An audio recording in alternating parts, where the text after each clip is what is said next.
Olá pessoal, tudo bem? Hoje nós vamos gravar uma aula sobre teoremas sobre limite. Na realidade, quando a gente fala de teoremas, a ideia é que nós enunciemos os teoremas e demonstremos. Mas aqui a gente vai fazer uma aula apenas para relembrar os principais teoremas que são utilizados para o cálculo dos limites. Os principais teoremas que são básicos para esse cálculo. Então, eu aqui vou me dar o direito de não fazer as demonstrações, porque esse vídeo é só para uma revisão de como calcular determinados limites, ok? É a continuação da aula anterior em que nós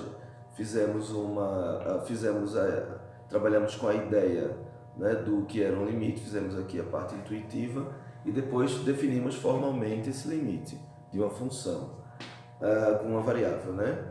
Na aula de hoje vamos fazer alguns exemplos, vamos observar quais são esses principais teoremas e vamos resolver alguns exemplos utilizando esses teoremas para que eles sejam fixados na nossa aprendizagem, ok? Então não vou fazer as demonstrações aqui. Em geral, como eu tenho trabalhado nesse projeto para os alunos das disciplinas que tenho dado aula na universidade, então eu adequo as aulas de acordo com o que eu tenho feito na minha sala de aula. Então eu estou direcionando esse vídeo para a turma de cálculo 1 do curso de zootecnia. Então, em geral, eles utilizam principalmente as ferramentas matemáticas e a gente não dá muito enfoque no curso às demonstrações. Há somente algumas que são aquelas mais clássicas, as principais, nós fazemos ou ainda iremos fazer no decorrer desse curso. E aí eu também vou gravar em vídeo algumas dessas demonstrações. Não é o caso de hoje, em que vamos apenas falar sobre esses teoremas, né? Vamos utilizá-los como ferramentas, ok? Então é uma explicação porque imagino que se alguém for de outro curso e quiser assistir essa aula, querendo entender a demonstração, por exemplo, do teorema 4, teorema 5, etc., eu não vou fazer isso nesse vídeo, tá bom? Então vamos relembrar cada um desses teoremas agora. Então, nós vimos que calcular o limite de uma função, nós falamos na aula anterior, é descobrir qual é o valor que está no contradomínio da minha função, para o qual as imagens se aproximam desse valor, não é? Fixando-se um elemento no eixo x, no domínio da função, a gente tentou descobrir, tentou definir de que modo o comportamento da função, qual era o comportamento da função em relação aos valores funcionais, as imagens, não é? Cada vez que eu tinha x se aproximando de um certo número a fixado lá no domínio da função. No domínio, quer dizer, no conjunto onde a função está definida, mas a função não necessariamente estava definida para esse número a. Então a gente viu o que acontecia quando os valores do domínio da função se aproximavam desse a que pertencia ao intervalo no qual a função estava definida. E aí a gente viu que no contradomínio, né, as imagens aproximavam-se sempre de um valor, e esse valor a gente chamou de L. Fizemos a definição formal a partir disso. Para calcular o limite de uma função, a ideia era não ter que estar fazendo tabelas e atribuindo valores à função, como se faz normalmente quando você quer fazer o esboço do gráfico de uma função qualquer. Mas sim tentar utilizar alguns teoremas que tornassem mais simples esse cálculo. Então, nessa aula a gente vai revisar quais são esses principais teoremas para o cálculo dos limites. Bom, o primeiro teorema a gente estabelece o seguinte, chamando o m e o b de números reais, chamando o m e b de constantes, considerando constantes. Então, o limite de uma função desse tipo, que tem mx mais b, pode ser calculado substituindo x por a. Então, eu tenho aqui, limite quando x tende a a de mx mais b é igual a ma mais b. Então, numa função como essa, né, que é um binômio do primeiro grau, eu posso calcular rapidamente o limite substituindo o x por a. Então, é uma forma de calcular. Depois a gente vai fazer aqui alguns exemplos utilizando esses teoremas na sequência dessa aula. Vamos considerar agora C uma constante também, um número real. Então, para todo A também real, nós podemos dizer o seguinte, que o limite da constante quando x tende a A vai ser a própria constante. Então, se a gente pensar que o teorema 1 pede para a gente substituir o x, né, que é a variável, por A, mas aqui eu não tenho nenhum x para substituir, então o limite da constante vai ser a própria constante. Se a gente pensar que o C como uma função constante, que aqui realmente é isso, o gráfico de uma função constante é uma linha horizontal, né, que é paralela ao eixo x. Ora, então, para qualquer elemento do domínio, ou para qualquer elemento dentro daquele intervalo que contém, no qual o domínio da função está definido, então, para qualquer um desses valores de x, a imagem vai ser sempre a mesma, que é aquela constante. Por isso que o gráfico vai ser uma linha horizontal, né? Então, na prática, eu não tenho onde substituir o valor de x. E aí, eu tenho que o limite da constante é a própria. O teorema 3 é bem simples, né? Eu aqui tenho o limite de x quando x tende a A. Então, a ideia é substituir o x por A, ok? Então, o limite de x quando x tende a A é igual ao próprio A. Ainda, se a gente considerar o limite da função f de x quando x tende a A igual a L, e o limite da função g de x quando x tende a A, vamos considerar igual a m, então eu posso também ter alguns teoremas para utilizar com soma, produto e quociente de funções. Então, por exemplo, o teorema 4 diz o seguinte, o limite quando x tende a A da soma ou da diferença entre f e g de x. Então, eu tenho aqui uma soma de funções ou uma diferença de funções, e o limite da soma vai ser a soma dos limites. Lembra que L representa o limite de f de x quando x tende a A, e aqui o m é o limite de g de x quando x tende a A. Então eu tenho aqui o limite da primeira mais o limite da segunda. Então, o limite da soma é a soma dos limites. Também posso dizer que o limite da diferença é a diferença dos limites. Eu deveria ter colocado como teorema 5 uma generalização dessa ideia, mas eu apenas vou falar, ok? Então, essa soma que está sendo feita com duas funções pode ser feita com um número finito de funções. Eu posso ter, por exemplo, 5 funções. Então, o limite da soma de 5 funções vai ser a soma dos limites das 5 funções. Então, se eu tivesse aqui f, g, h, i, j, então o limite da soma de f mais g mais h mais i mais j seria o limite de f mais o limite de g mais o limite de h mais o limite de i mais o limite de j, certo? Então, um número finito de funções, o limite da soma de um número finito de funções vai ser igual à soma desses limites de todas as funções. Tá bom? Para não ter que escrever isso aqui, o quadro hoje, eu estou numa sala em que eu não tenho tanto espaço, o quadro é menor, então eu não tenho como fazer tudo de uma vez. E eu, inclusive, já comecei com o quadro escrito para ganhar tempo. Então, se eu tiver a soma de duas funções, ou a diferença, o limite vai ser o limite da diferença das funções, ou da soma das funções.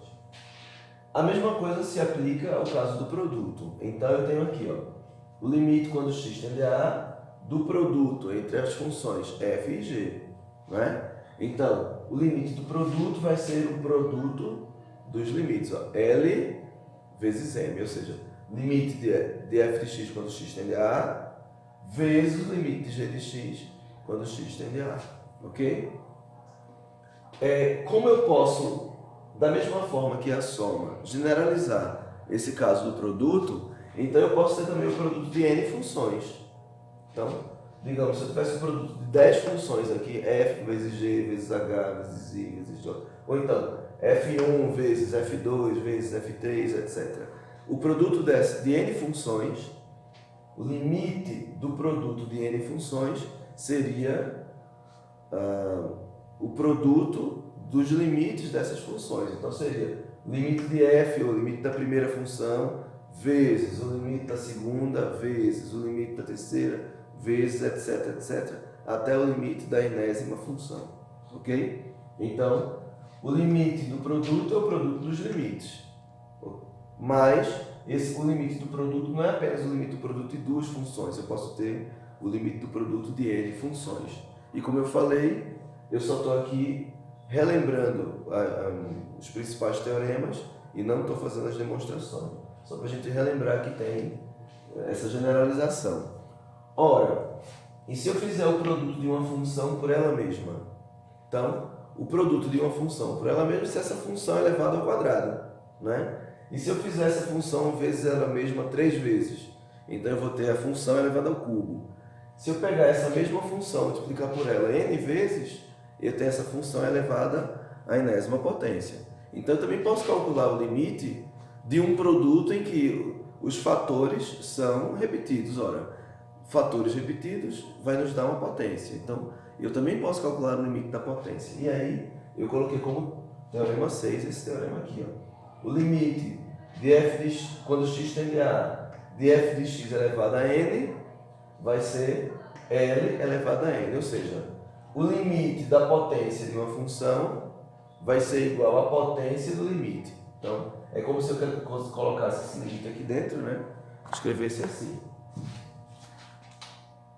Limite, quando x tende a de f de x,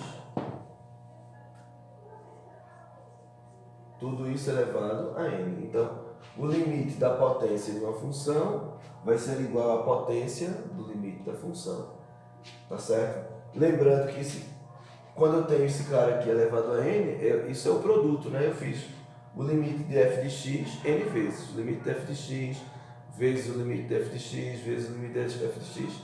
A quantidade de vezes que ela se repetir. Então, vai virar uma potência também, né? Posso escrever na forma de potência. Então, claro, como eu disse que esse cara valia L, então ficou L elevado a N. Tá bom? E aí a gente também tem o limite do quociente de funções. Então, lembrando que o limite de f sobre g, ou seja, do quociente, também vai ser da mesma forma definido como limite da primeira função do numerador sobre o limite do denominador. Então aqui seria o L, né? Limite de f de x quando x tende a A, dividido pelo limite de g de x quando x tende a A. Então, para não ter que escrever tudo isso, eu escrevi logo L sobre M. Isso só, claro, só existe quando esse limite aqui for diferente de zero, né? Porque aí nós não vamos ter quociente, né? Essa função, esse quociente não vai existir se o denominador for zero. Essa é a condição. Ok? E da mesma forma que eu falei de potências, eu também posso ter o limite de uma raiz. Tá bom? Vamos apagar um pedacinho aqui. Vou chamar aqui de 8.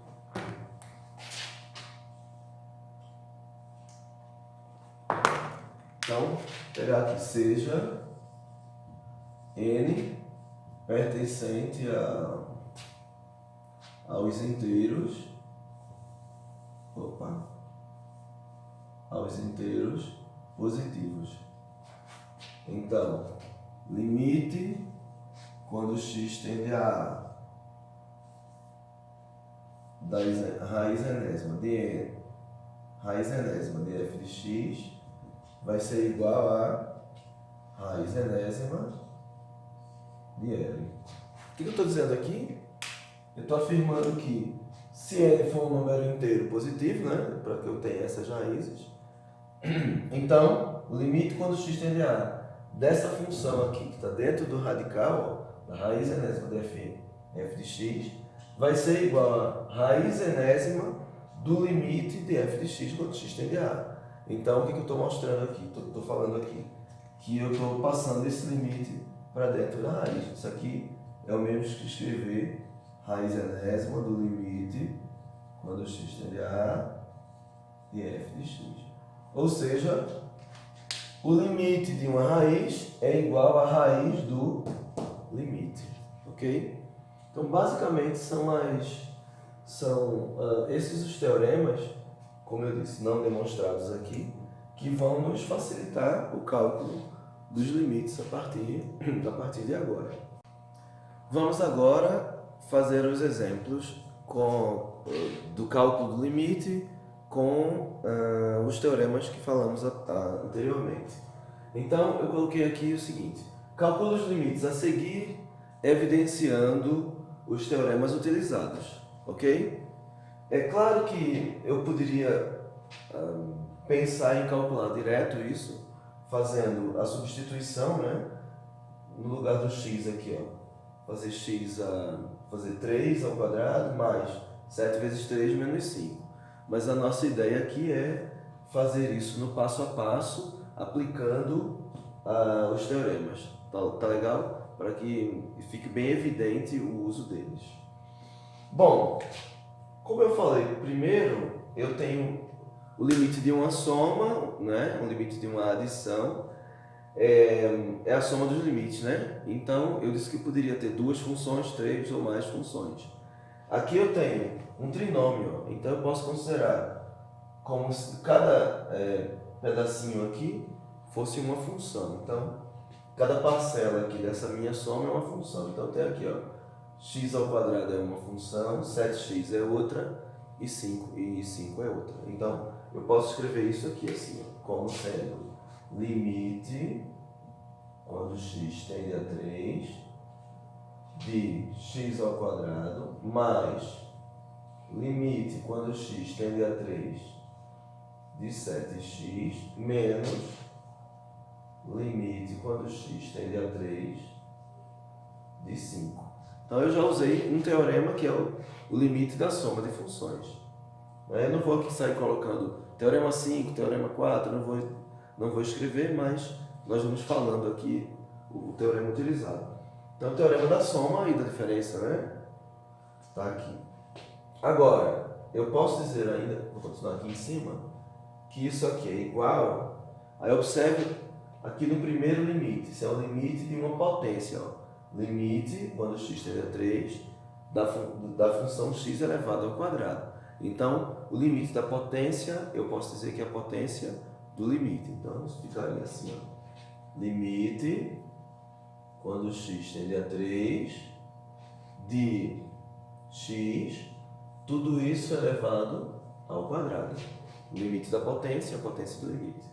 Mais, aqui eu tenho, ó, 7x. 7x é 7 vezes x.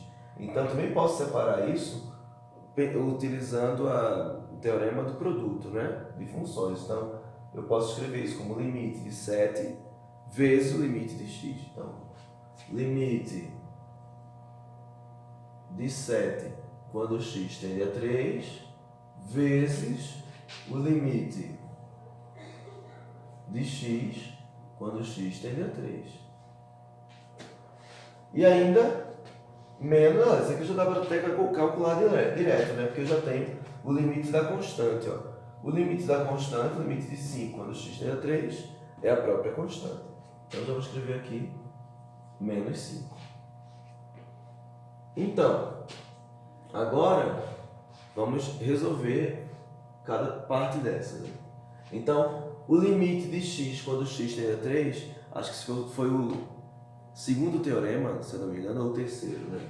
Então, ele diz aqui, ó, basta substituir o x pelo valor do a, né, que é 3. Então, limite de x quando x tende a 3 é 3. Então, fica o limite ao quadrado. Mais o limite da constante, o limite do produto é o produto dos limites. Então, eu posso calcular agora esse produto. O limite da constante, que é 7, quando x tende a 3, é a própria constante. Vezes o limite de x quando x tende a 3, que nós até calculamos antes, que vai dar 3, menos 5. Então, agora, 3 ao quadrado, 9, mais 21 menos 5. Então aqui vai dar 30 menos 5, 25. Então desse modo nós calculamos aqui o limite da função, separando aí cada pedacinho de acordo com o teorema utilizado. Claro que eu poderia fazer esse cálculo de modo bem mais simples, mas hoje o que estamos fazendo aqui é evidenciar o uso desses teoremas, ok? Então vamos para o segundo exemplo.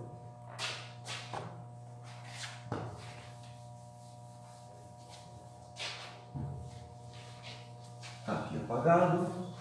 Vamos lá, o segundo exemplo é assim: calcular o limite quando x tende a 2 da raiz quadrada de x3 mais 2x mais 3 sobre x ao quadrado mais 5. Ok? Então, vamos fazer calcular esse limite utilizando a mesma estratégia, separar cada teorema, ok? Bom, limite da raiz de uma função vai ser a raiz do limite, né? Então, eu posso dizer que isso aqui é igual a raiz do limite quando x tende a 2 dessa função quociente, x ao cubo mais 2x mais 3 sobre x ao quadrado mais 5. Então, agora temos o limite, a raiz do limite, né? Limite da raiz do limite. O primeiro teorema que a gente usou foi esse. Agora temos o limite da função quociente. Ó. Lembrar que o limite do quociente é igual ao quociente dos limites. Então eu posso separar isso aqui assim. Igual a raiz de quem? Limite. Opa, ficou apertadinho aqui. Só um minutinho. Aumentar esse cara. E agora vai ficar melhor. Limite quando x tende a 2 de x ao cubo mais 2x mais 3 sobre limite quando x tende a 2 de x ao quadrado mais 5. Então, aqui a gente usou que o limite do quociente é o quociente dos limites. Então vamos continuar. Agora volto para o caso do exemplo 1. Eu tenho uma função que é um trinômio, então, que é uma soma, eu posso separar agora o limite da soma na soma dos limites, e a mesma coisa para o denominador, que também tem uma soma. Então, vamos ter aqui, isso é igual a raiz quadrada do limite, vou fazer mais acima, limite quando x tende a 2 de x ao cubo mais limite quando x tende a 2 de 2x mais limite quando x tende a 2 da constante 3. E aqui no denominador, limite quando x tende a 2 de x ao quadrado mais limite quando x tende a 2 de 5. Não é? Essa aqui ficou um pouco maior porque nós vamos usar vários, assim como tem raiz, tem quociente, tem produto, tem soma, então a gente vai usar praticamente todos eles. Isso aqui vai ser igual a raiz